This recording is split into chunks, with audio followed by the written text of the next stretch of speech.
You've probably had that moment where nothing changed, but your body did. Same meals, same routine, maybe even more discipline than before, and somehow the weight still creeps in while your energy quietly disappears. It doesn't feel dramatic, it feels subtle, almost like something in the background stopped responding, and no one can clearly explain why. So you do what most people do.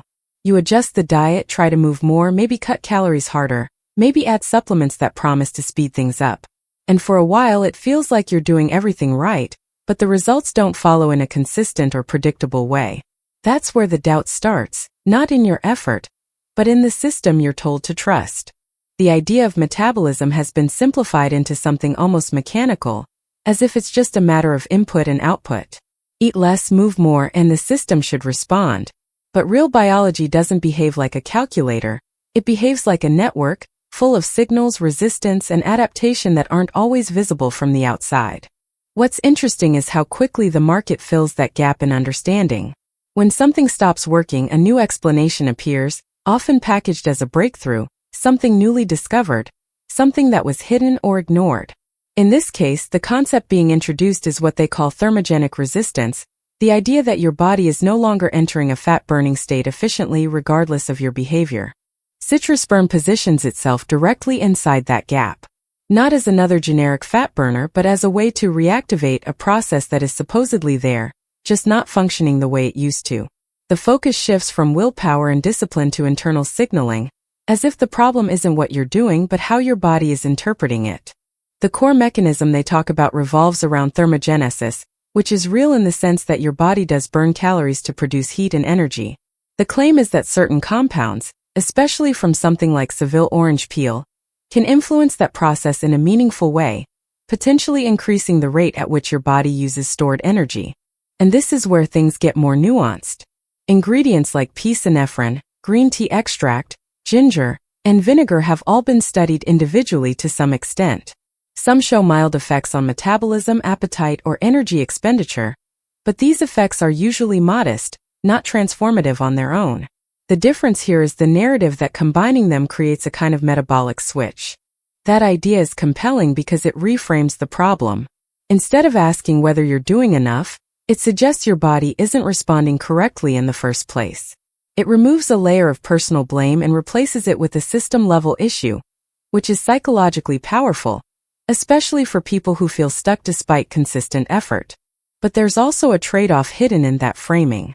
When you rely on something external to activate a process, you're still operating inside a dependency loop. The control shifts slightly, but it doesn't fully return to you. You're still trusting a formulation, a blend, a black box that you can't directly observe or adjust. That doesn't mean it has no value. For some people, introducing structured support, even in the form of a supplement, can create enough momentum to break patterns like constant cravings or energy crashes.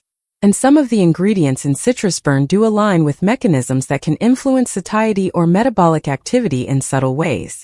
The real question is not whether it works in isolation, but how it fits into a broader system. If everything else stays the same, expectations tend to be inflated.